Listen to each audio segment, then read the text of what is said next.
Today we are so honored to have our Hyde speaker, Robert Olshansky, to be here. He's a professor and head of the Department of Urban and Regional Planning at University of Illinois, Urbana-Champaign. He has taught there for 25 years. His teaching and research cover land use and environmental planning with an emphasis on planning for natural hazards. Has published a lot of papers on the post-disaster recovery planning policy for earthquake risks, hillside planning and hillside policy, and environmental impact assessment. So let's welcome Professor Olshansky and give his talk. Thank you. Okay, thanks. So I think I'm okay here. Can you hear me okay? Yeah. Okay, good. Okay, we're ready. So so I'm just going to give an overview here on planning for large disasters. And so this is really the role of planning and planners in large disasters. And I guess I didn't put in here the sort of the emergency management cycle we often think of. And what I think a lot of people think about disasters are the short-term aspects, which really primarily have to do with short-term response after disasters, and then some of the preparedness efforts for that. But what I think about are all the other parts, everything other than that immediate short-term response. So the very long-term things that you do in preparing ahead of time for disasters and long-term reconstruction afterwards. And so this is the area that planners work in. So let's go. So recently, there have been a lot, well, there have always been, but recently there have been a lot of large disasters that have caught a lot of our attention in the press. And some of those, for example, there was Hurricane Sandy in 2012 that struck the East Coast, primarily New York and New Jersey, but also there were other states affected as well. Over 159 deaths, lots of houses damaged or destroyed, and a lot of money involved. The Disaster Relief Appropriations Act in 2013 by Congress provided about $50 billion to rebuild. So we had a lot of effects and a lot of money involved in that. In 2011, the giant tsunami in the Tohoku region of Japan, it severely affected over 250 miles of coastline. I mean, imagine this was tsunami was like 30 feet high to 50 feet high, which is really pretty hard to imagine what that's like. Over 250 miles of coast, a lot of human settlements along that area were affected. Over 18,000 people died. 400,000 homes were either destroyed or severely damaged. And again, enormous costs, direct financial damage estimated at about 170 billion US dollars. And actually they're spending more than that in rebuilding this. The earthquake in Haiti in 2010, 250,000 residences destroyed, 1.5 million people were homeless. They're still not sure of how many people died in this thing. There are a lot of different numbers, 100,000, 300,000, take your pick, but in any case, it's really one of the worst human disasters ever. And on this one, rather than looking at that cost in dollar figures, the really astounding number here is it was 120% of their gross domestic product the previous year. So, you know, the entire economy of the country, the amount of damage from this earthquake was more than the entire economy of the country from the previous year. And the Wenchuan, China earthquake in 2008, 87,000 people killed or missing. 20 million people lived in the area affected by it. 15 million people were displaced, at least temporarily, which is, again, a really huge number. It affected this enormous area. And again, the direct economic losses of about 124 billion US dollars. So, well, there's more. Hurricane Katrina, which we know about in the US, flooded 80% of the city of New Orleans, displaced for at least a month, 600,000 households, damaged 1 million homes in the Gulf Coast region. So again, it wasn't just New Orleans, but the entire Gulf Coast region. And for this one, dollar damages, 135, that should be $1 billion. put the wrong letter on this slide. So we've got a lot of them, and those are some of the biggest ones in the last 5 to 10 years. There have been many others as well. But lest you think that this is just some terrible thing that's happening now to us in modern times because of climate change or greater population or whatever, hurricanes and earthquakes are not new. There have been lots of them in the past of great significance. San Francisco 1906 earthquake, which then triggered a fire, killed 3,000 people, destroyed 500 city blocks. You can see from the pictures of what was left of the city of San Francisco after that. And it left half of the cities at that time, 400,000 people were left homeless. The worst, the deadliest natural disaster in U.S. history, and this was even before we named hurricanes, so it's just the Galveston hurricane of 1900. It destroyed the city of Galveston.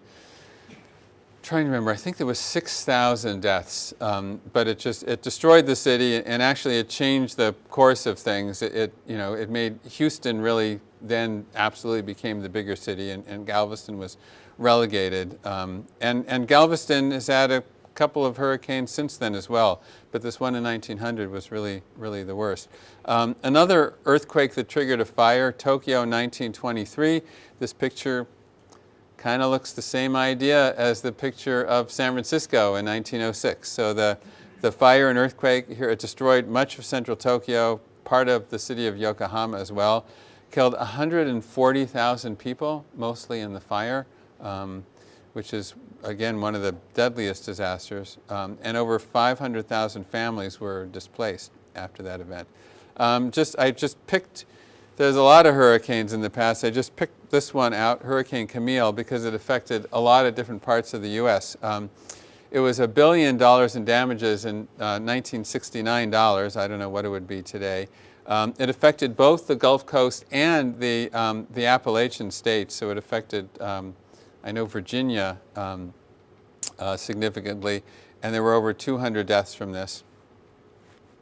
And again, one of the deadliest events ever, Tangshan, China earthquake in 1976. This was a large industrial center near Beijing. It had 500,000 residents, so about half of them were killed. 95% of this buildings collapsed, destroyed the city's economy. So this was a really great disaster in China. This was the same within, I think, a month or two of Chairman Mao's death. And so there was great uncertainty in China in many ways. So this was a ill-timed event. So they happen a lot. They occur all the time.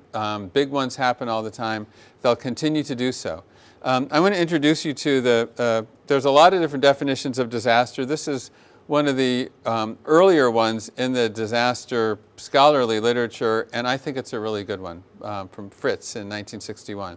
And I'll read the whole thing to you. So disaster is an event concentrated in time and space in which a society or a relatively self-sufficient subdivision of society undergoes severe danger and incurs such losses to its members and physical appurtenances that the social structure is disrupted and the fulfillment of all or some of the essential functions of the society is prevented. And so I think there's a few significant parts of this. So it relates to society, some piece of, some well-defined piece of society. That social structure is disrupted, so much so that the functions of the society are prevented. So it's really we think of it as physical, we think of the earthquake, the hurricane, whatever, but the reason why we care about these things is because their effects on society and the effects on the social system to function. So the key is that disasters disrupt human social systems, the economy, all of these things. And what makes it a disaster is because they're events that exceed the ability of the system to cope without getting outside help. They have to reach out for some additional help. They can't, whatever community it is that's been affected by the disaster, it's overwhelmed by what just happened to it, and it cannot carry out its normal functions by itself. And we'll return to that as we go along here. So what's the role of planners and planning in dealing with disasters? Well, I would argue that as a profession that builds cities and tries to improve the physical and the economic functioning of cities, so as to improve the quality of life of all their residents, these are the things that we do in planning. I think if this is what we do, then we should care about disasters, because disasters are things that disrupt all of this. So how should planners approach the problem of disasters? So I think, as I've indicated, the planning role actually is relatively recent. Certainly before the 1920s, there was virtually no governmental role in disasters at all, not even in short-term response. It was all thought of as being the private sector would take care of it. And we'd have organizations like the Red Cross, and you collect private donations to help clean things up afterwards. So after the 1920s, and this was mostly triggered by the Great Mississippi River flood of 1927, I think it was, the role of government grew, but mostly it was limited to short-term emergency response and limited to engineering, so no real role of planners. So they began to spend federal money building dams and levees. This was one of the responses to the 1927 Mississippi flood. Things like enforcing building codes to make buildings more resistant to the forces of nature, and then response. So the idea of responding to immediate post-disaster needs as if in a war. And actually, after World War II, a lot of officers from World War II then went into emergency management, which is something that really began in the early 1950s, but it was really focused again on this idea of short-term response. Something happens and we need to go in as if it were a war, and we need to fix it, and then everything's okay. So a lot of this really started to change in the early 1970s. We started to think about more than just responding, just reacting to disasters as they occurred. The federal government, Congress began to notice, and it still is something that worries them, that why should we keep paying money to clean up after disasters when maybe if we did a few things more intelligently beforehand, we might be able to reduce some of those damages that would occur after the disaster.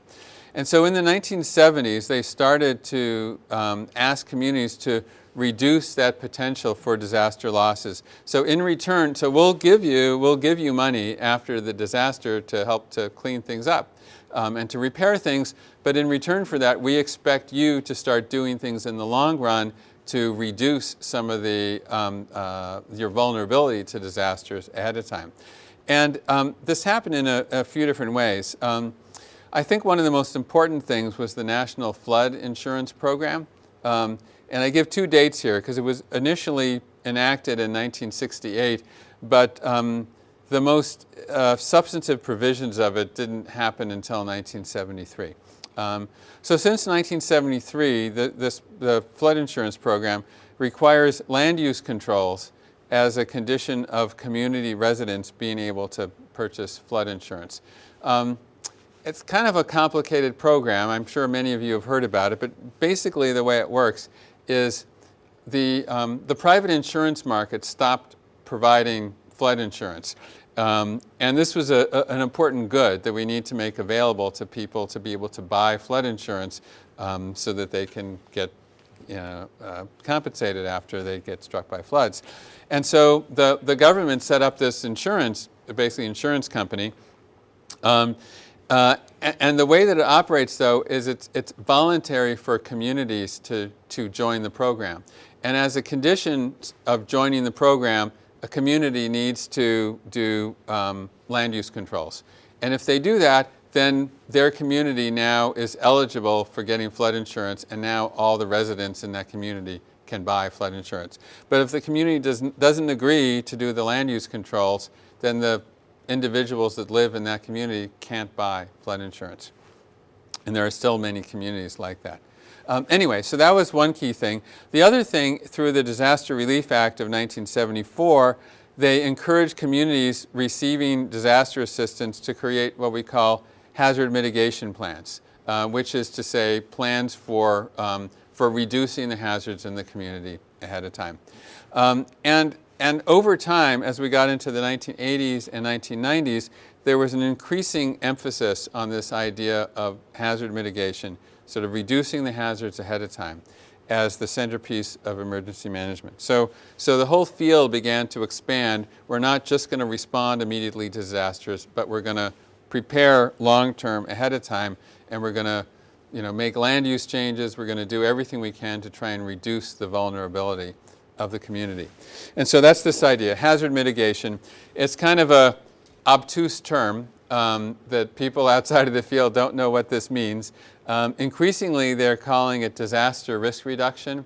A lot of the international agencies now call this disaster risk reduction, which they abbreviate DRR. So this may be a term you run into. But again, it's the idea of reducing the possibility of a disaster before it occurs. It seems pretty simple. I have the official federal definition from the Code of Federal Regulations is hazard mitigation means any sustained action taken to reduce or eliminate the long-term risk to human life and property from hazards. So it's long-term things we do, basically strengthening buildings or moving them out of vulnerable locations are the primary means by which we do it. The Disaster Mitigation Act of 2000 was another milestone event, and it requires local hazard mitigation plans throughout the U.S. in order for those communities to be eligible to get additional funds when they get struck by a disaster. This is really spread. Every state needs to have one of these mitigation plans, and most localities have them now as well, and they become very routine. The federal government has increasingly emphasized hazard mitigation over the last 40 years. I mentioned it was the centerpiece of emergency management in the 1990s. And now, as a result of the Mitigation Act of 2000, most of the population in the U.S. is now covered by a hazard mitigation plan. And I think I can say with confidence that, that Lincoln has a hazard mitigation plan, correct? Yes. And they probably revise it every few years, as they're supposed to do, correct? Yes. So this is the way it is across the country now. What the plan does is it identifies the hazards in the community. It identifies the actions that are needed to address those hazards. It needs to say who it is that needs to take those actions and should address, and I should also say when they're going to do that, and address how to pay for them. So these are very, very thorough plans. And before 2000, we weren't doing this. So this has been an important change. And we can still do better. So it's now routine in planning practice. What I have here is the, this is from the American Planning Association. They're part of their planning advisory service. They've got all kinds of reports on this. They've got a whole lot of them related to hazards. This is on hazard mitigation planning. And so it's now routine everywhere to regulate construction in floodplains, to design home sites and subdivisions to be fire resistant, requiring control and detention of stormwater to minimize local flooding, requiring engineering studies before building on unstable areas, requiring earthquake-resistant structures, and so on. This could be a long list of things. But all these things are now, they're routine. There's nothing really remarkable about any of these. We do them pretty much every place all the time. Again, some places can do some of these things better, but we now do these things routinely. So this is, this has just been over the last few decades that we've started doing this. So that's a really important step. Here we've got the floodplain map here in Lincoln.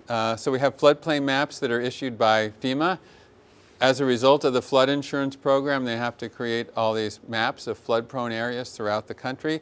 And they're now standard tools in the planner's toolbox and readily available online. I did not spend a week trying to get this map of Lincoln. It took me, about 15 seconds online to find it. So you can easily do this for anywhere in the U.S. And again, it's remarkable that since this act was passed in 1968, not only do we now have flood insurance available in communities, we have land use regulations in communities, But the information on flood-prone areas is now extremely readily available. And again, floodplain land use regulations are routine parts of planning practice. These are just an example of some of the regulatory requirements through the flood insurance program, and some of the things you can do: elevating structures, clustering development out of the flood-prone areas, and so on. Buyouts and relocation is something that we do now, and this is all funded through money provided through the flood insurance program. In the area of earthquakes, we've got this national seismic hazard map. The U.S. Geological Survey updates this all the time. It forms the basis for, we now have national building codes to make earthquake-resistant buildings. So all this has become really routine, and it's just been the last few decades that it's done so. So that's great. So we can congratulate ourselves for having done all this. And again, I'm not saying we've accomplished it all. There's still work to do, but we've now made a lot of this thinking routine. But you know, one of the reasons why it still can be done better is it's often hard to carry it out. The actual details of implementing a lot of these regulations are hard to do, and that's because it's just human nature. We resist paying money now for actions that may or may not occur in the near future. And as a result, the imperative for risk reduction is often undercut in project-by-project decisions. So frequently what happens is you may have a city council, for example, that knows that they need to invest in reducing the flood hazard, and they know how much it costs, and they understand why they need to do it, and they take a look at this year's budget and they say, I think maybe we'll do it next year. And actually, that's a very rational decision, because chances are they are not going to have a flood that year, and they probably have made the right decision for that community.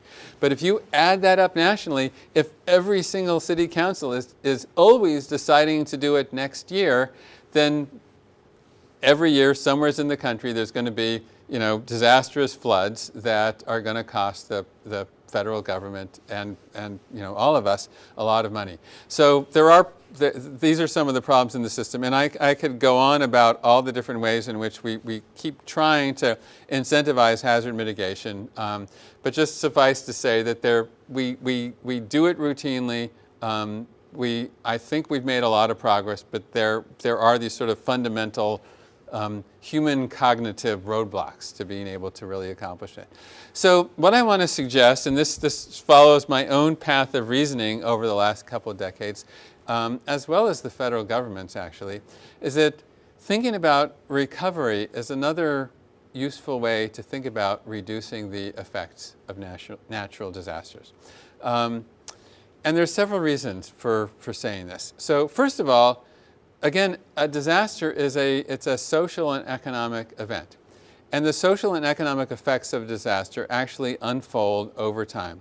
That a lot of the effects of a disaster transpire during that recovery period, which might be, and again, we're not talking short-term response. So recovery is going to be weeks, months, years after the disaster.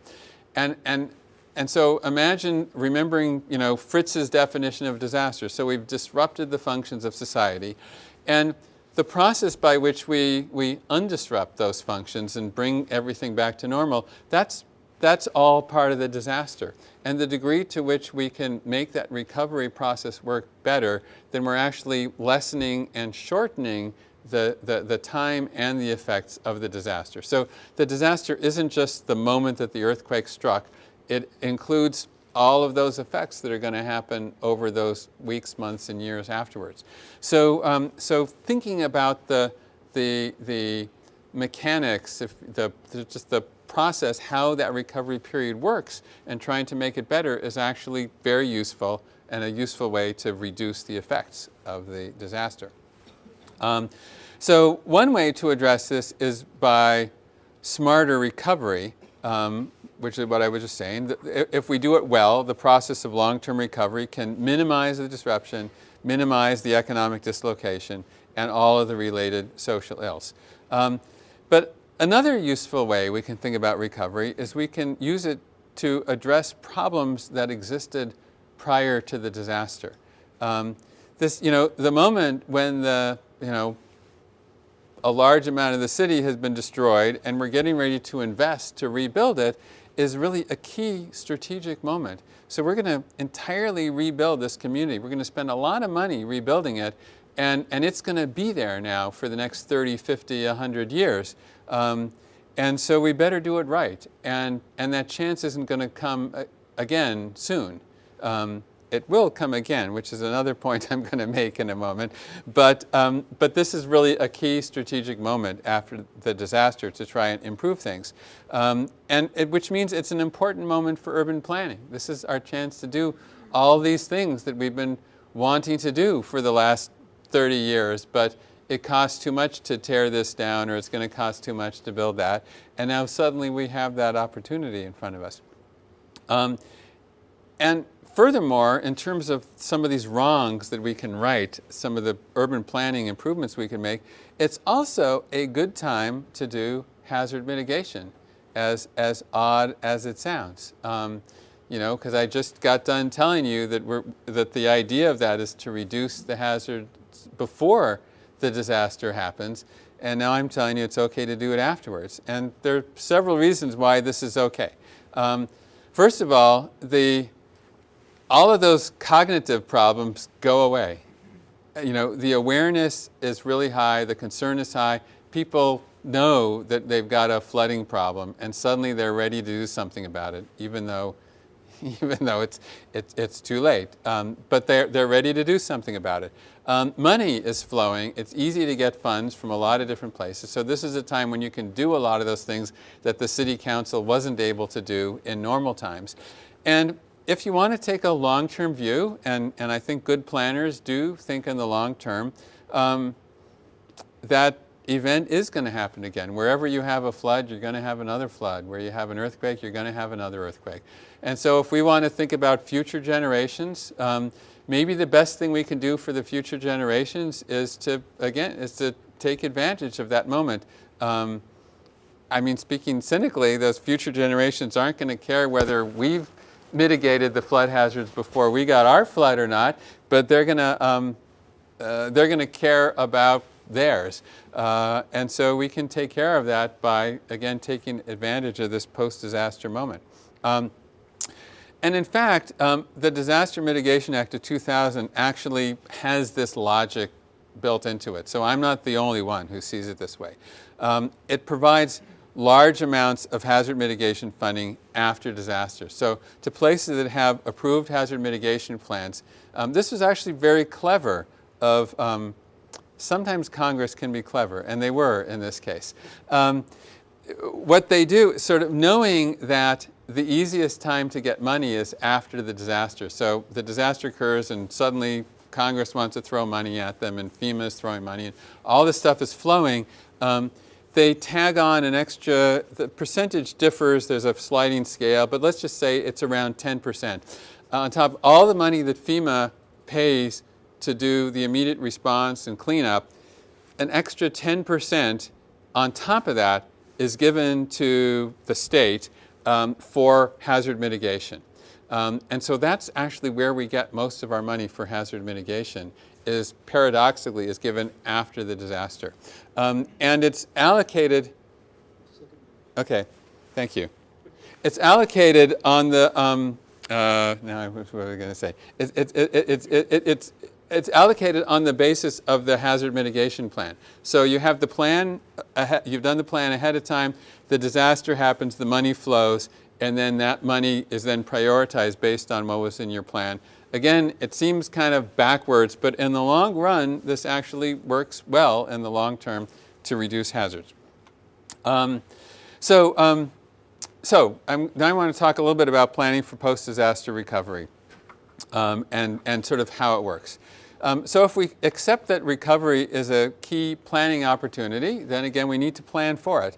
And as I already said, to provide long-term hazard mitigation.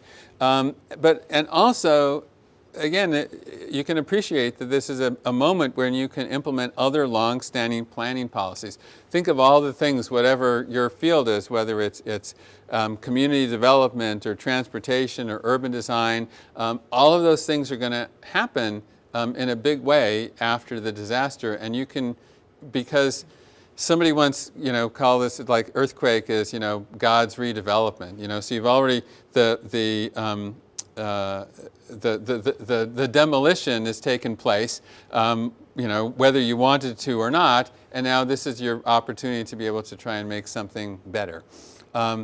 So the best way to prepare for those months after a disaster is to think ahead of time about post-disaster recovery, and a lot of places are starting to do this now. And again, this is something we're just starting to do. So this was in Florida, post-disaster redevelopment planning. This was a state-level guide for Florida communities. They actually were, initially this was a requirement for all local governments in Florida to do these sort of pre-disaster, post-disaster redevelopment plans. It's no longer required there, but still most communities along the coast are doing this because it's beneficial to do so. So their guidebook describes 3 principal benefits to doing one of these plans. So one is that if you plan ahead of time, you'll get a faster and more efficient recovery. So that sounds good because you're not going to waste your time trying to plan, decide what to do afterwards. It gives you the opportunity to build back better. And this, I think, is another really important selling point. It gives you local control over the recovery. So if your locality has a plan ahead of time and knows how you're going to deal with it, then it gives you a better way of negotiating with FEMA, with the state, with all the other agencies that are going to be coming in and trying to help you. It allows you to, because you have your ideas and your vision on paper first. And just an example, they describe what they call opportunities to consider during post-disaster redevelopment. So just give you an idea of some of the betterment that you can do. So thinking after a big hurricane hits their community. So again, you can have disaster resilient land use measures, hazard mitigation construction techniques, but you can do everything else too. Energy efficient buildings, it's a great chance to do that. I know if my house were ever destroyed by a tornado, those solar cells I've been wanting to put on the roof but have been too lazy to do so. But if I'm going to build a new house, then I'm going to do all that stuff then. I'm going to make it energy efficient. So it's a good chance to do that. Healthy community design, affordable housing, alternative transportation, environmental preservation, sustainable industry, all these things are opportunities that they can take advantage of to turn the hurricane into a positive. City of Seattle has what's called Disaster Recovery Framework that just came out this last year. And they see recovery as an element of long-term planning. So again, as an opportunity to implement planned improvements. They talk about how the significant destruction will create opportunities for significant reinvention. I like that term. It's really a chance to, when a whole lot of the city is destroyed, it gives you a chance to actually do planning in even more interesting and bolder ways than you could do it before. And it should be guided by, it should be related to your comprehensive plan. So it's a chance to really implement the comprehensive plan. And so they make a big point of that. And they also talk about how it's also an opportunity to make the city more resilient to future disasters, more efficient, sustainable, and so on. So, again, planning ahead for recovery, it helps us to think about important broader issues, the social and economic effects of the disaster, which, as I've said, it's really what it's about. What I like to think about, if we're the process of doing this pre-disaster recovery plan, is it should force us to think about what life is like in that post-disaster world over the months and over the years. Again, I think that's hard to do. We tend to think of the hurricane, the earthquake as something that happened in a day, in a moment. But if you really start thinking about that recovery process, it forces you to think about how that's going to work over time. And as you do that, I think logically you're going to be thinking about how that process of reconstruction can help you to prepare for the next one that's going to happen after that. And if you've got any kind of brain at all as you're going through that process and envisioning life in that city in the future and how challenging it's going to be after the disaster, you're going to start thinking about what you can do now to ease that recovery process. And you can do it in a lot of ways. You can do it by creating governance structures that are going to now that will be able to carry you through that period better. You can think about some of the difficult decisions, difficult issues that you're going to face after that disaster, and think now about how to resolve them instead of, you know, the last thing you want is to be fighting over all those issues in the stresses after the disaster. And you should be thinking now about how to reduce some of your vulnerabilities, which just carried us back to hazard mitigation, which is how we started this. This is really the essence of what we call resilience, and this is a term that's being used a lot now. And I avoided using it in the title of my talk. I think too many people have been using it gratuitously, but I think it's a really useful term. So I've just snuck it in on you here, and I think it's a convenient shorthand term that for this notion of long-term systems-based thinking, which is what I'm trying to encourage us to do here. So, you know, again, thinking about systems, urban systems, I think we need to think about urban systems and functions rather than physical damage. And thinking about disasters in that way will broaden our thinking about which functions we want to protect and how we want to improve the city now. So again, I think sort of the traditional approach of thinking about disaster was thinking more about we need to build another dam, we need to build another levee, we need to strengthen these particular buildings, and that's fine, we do need to do those. But I think if we think in this broader way, we might start thinking about, you know, what are the major employers that we want to make sure are going to be able to stay operating after that disaster or else recover quickly. You know, how can we make it so that the neighborhood serving businesses will be able to survive the disaster and continue to serve the residents of their community afterwards? Thinking about things about housing, temporary shelters, keeping housing within neighborhoods. In flooding, some people are starting to think, like in New Orleans now, they're starting to think about how to design some buildings in some areas to accept water so that the function won't be destroyed by the event. So if you can get a little bit of flooding, and the people can still live there, the business can still operate, you can still exist. So anyway, there's et cetera. This could be a long list, but I think this idea of starting to think about urban systems is useful. And now I'm probably running. I'm okay on time. Good. So. And so they're doing this in San Francisco. I really like this stuff done by SPUR, which used to stand for something, but they now just call it SPUR. It's sort of a civic organization that tries to promote better urban and regional planning. And they have this whole project. I just copied this off their website. It's called the Resilient City.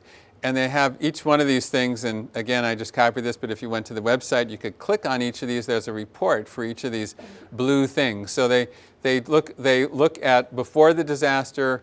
They talk about a lot of the issues they have, existing buildings, lifelines, et cetera. They do talk about the emergency response period and how to prepare for that better ahead of time.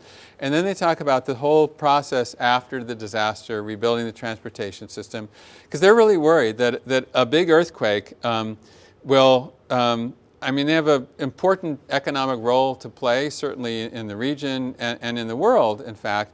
And they would like to make sure that even if the biggest, baddest earthquake strikes the San Francisco Bay Area, that they will be able to continue to function in the economic system.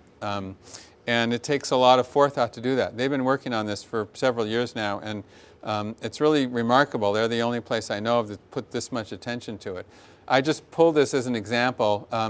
Target states of recovery for buildings and infrastructure. So they have phase 1 hours, phase 2 days, phase 3 months, and they've got the critical response facilities and sort of the targets for getting those operating, emergency housing and support systems, again, the targets for when each of, they have these various indicators and when those things should be operating.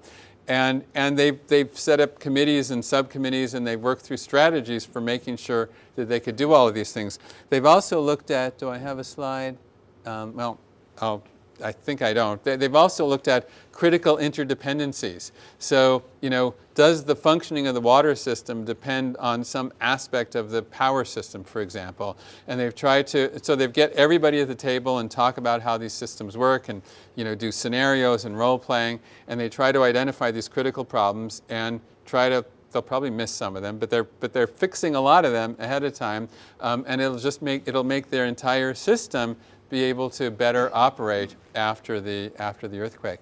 This one again is just performance goals for specific systems for what they call the expected earthquake. So they've got on transit that 90% of the transit capacity should be restored in 3 days, service restored to 90% of the customers in 30 days, and so on. And so again, every one of these things, and they have representatives of all these different agencies at the table, and they've all agreed to work on this, and they all appreciate each one appreciates what their role is in the larger system. The last point I want to make here, just very briefly, is that having to do with how the recovery process actually works. And this is actually where most of my research is. And I can talk about this for 2 hours, and so I'm not going to. It's important to understand how the process of recovery works, because it's a different world than our normal world. It happens in compressed time. There's many different actors involved, and there's a lot of unique characteristics of that system that for people who work in government and bureaucracies and policy agencies during normal times, the world after a disaster is it's different. It's like being on Mars. And so what our work has tried to do is to try and understand how that system works and to give advice to places for being able to deal with that better. I only have it on this one slide. So again, this process is really crucial. It's a matter of involving a lot of different stakeholders. Communication and data management are really important. A lot of times people ask me, what's the first thing we should do after a big disaster? Expecting me to say, well, we should rebuild the housing first or the infrastructure first. And actually, having a really good information system, I think, is the first most important thing, because it makes everything else work better. And it all costs a lot of money to do it right. And so knowing how to access that money is important. And I add forethought. And so all that stuff we just said about doing these plans ahead of time is really important too. But again, this is really another talk. I've just given you a taste of some of these other ideas. And it's the subject of our forthcoming book, After Great Disasters, How 6 Countries Managed Community Recovery. And what I have in the corner up here is a page of, it's a, I should have put the URL on the bottom, but you can look it up under this. It's available online. It's an article. The Lincoln Institute of Land Policy is publishing our book. But 2 years ago, we published in their periodical this article, The Road to Recovery, which is a concise summary of all the stuff we're going to do in our book. So if you wanted to search for that, you could download the PDF of this, and that will be the talk that I didn't have time to give today. So in conclusion, I want to suggest sort of a new way to think about managing disasters, and again, from the point of view of planners, that the idea of planning ahead for post-disaster recovery is, I think, a useful point of entry for a new and better way of thinking about reducing the effects of disasters. Because it forces you to consider how urban systems serve people's economic and social needs, so it gets you into systems thinking.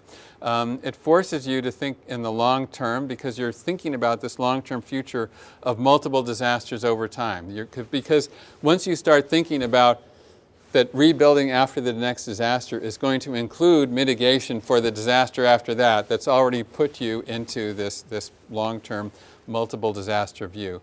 And thinking about hazard mitigation not as one static physical action, but as it's part of this larger dynamic process that's really designed to support urban life, which is really what we're about here. So I would argue this model reflects a planning approach rather than a traditional engineering approach, which focuses on physical things, or the emergency management approach, which focuses on immediate response. So I think this is really an important role for planners, and increasingly this is the way that nationally we're starting to think about emergency management. And I think that's a good thing. And I believe that's it. So we have time for questions. For sea level rise? Well, the short answer is yes and no to those two questions. But I've also been arguing, like a lot of people have been making the point that we really need to worry about coastal storms because of climate change. And I would start by saying we really need to worry about coastal storms. You saw they've been going on for a long time, and with or without climate change, they're going to keep going on. And we have a lot of coastal settlements that are in low-lying places that are waiting, or disasters waiting to happen. So it's a big problem regardless of climate change. Add climate change and sea level rise to that, and it just means it's just going to be worse. In some places, I think Hurricane Sandy was a useful wake-up call to the Northeast. I think I've been impressed with the things that the city of New York is doing. I think they're well aware of sea level rise being a problem. I think New Jersey, maybe from what I'm hearing in the news, they might have a different governor soon. I think they're less concerned about sea level rise. Florida is a big problem. I wouldn't invest in real estate in the long term in Florida, and I'm not being facetious.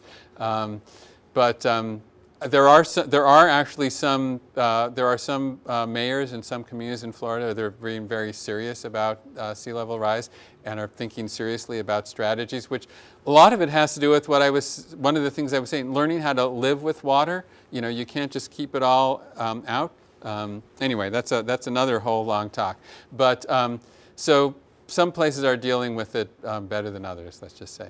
Yeah, well, you know, normally we would like to think that in normal times that planners have, you know, a significant degree of influence over the physical shape of our communities. The reality is we do have influence, but it's not like in the Soviet Union where we can, you know, put everything everywhere. So we never have that degree of control, and we're certainly not going to have it after a disaster. But the community, as in normal times, we do have a lot of influence over setting general policies, over, you know, what we think are the most important priorities in the community, over where we do have public funds to apply to things, to prioritize those public funds, to prefer the things that we want and to direct them away from the things we don't want. But after a disaster, if the community, so I mean, it's a very difficult time, and if the community isn't ready to take a hold of that moment, the, you know, outsiders will be able to, even more so than in normal times, will be able to you know, hijack that process, if you will. You know, or sometimes even it's just the state or the federal governments. If the community doesn't have a good sense of what it wants, then, you know, then the federal or state government might set the priorities for them. So it's better for you to think about it ahead of time and to be in the driver's seat, even though that steering wheel may not give you complete control of where you're going. Yeah, well, it takes a while, and it depends on the size of the disaster, and it depends on a whole lot of other things. For really big disasters, they take 5 to 10 years, actually. But, you know, different parts of the system recover in different ways, in different time frames. So it's a difficult question to answer. I say one of the things that's become apparent to me is that a lot of times the government thinks that the most important thing is for them to rebuild highly visible things as quickly as possible. Otherwise, the citizens will rebel. And what I've seen more often is in the act of doing that, in order to go as fast as possible, they they'll close all the doors and windows and shut out the citizen voices, and they'll just sit there in their offices and plan it out and rebuild it as quickly as they possibly can. And that produces fast physical results, but in the long run, people end up being less satisfied with that. And one of the things I've been arguing for is for getting more citizen involvement, which, as I think you're implying, will slow things down. If you do a lot of planning and have a lot of citizen involvement, it'll take a little longer. But I think you end up getting something more satisfactory in the end. And I think if you can empower everybody to be involved in it, one of the things that happens in this very tense time period is a lot of mistrust will develop. And I think the degree to which you can really actively empower everybody to be involved in it, I think makes the process go better and the results more satisfactory, even though it might take a little bit longer. And actually, paradoxically, I think there's some cases we've seen where it might actually make things go faster, because if you build something too quickly and then the citizens rebel, and it like bogs everything down, and in the end, it actually might take longer. One of the things that some people have said is that you have to slow down in order to speed up. So those are generalities there. As far as the number of years, I can't tell you. But I think 5 to 10 for a really big urban disaster. 5 to 10 years is what to expect, and it's really hard on citizens in year 3, because year 3 it seems like a really long time. And why isn't anything happening here? It's a stressful time period, but I don't think there's any good way to make it go a whole lot faster than that. Well, we're just starting to do them. So actually, I can't think of any of them that have been updated yet. So you mean the pre-disaster plans for post-disaster recovery? Yeah, I mean, they should be updated every 5 to 10 years. That's a similar number. But mitigation plan had to update every 5 years. Yeah, so they should be. But we've just started doing them. That Florida guide that I showed probably has a guideline in there for how often they want the Florida communities to update them, and I don't know what it is. So you can look it up and tell me. Good. Thank you.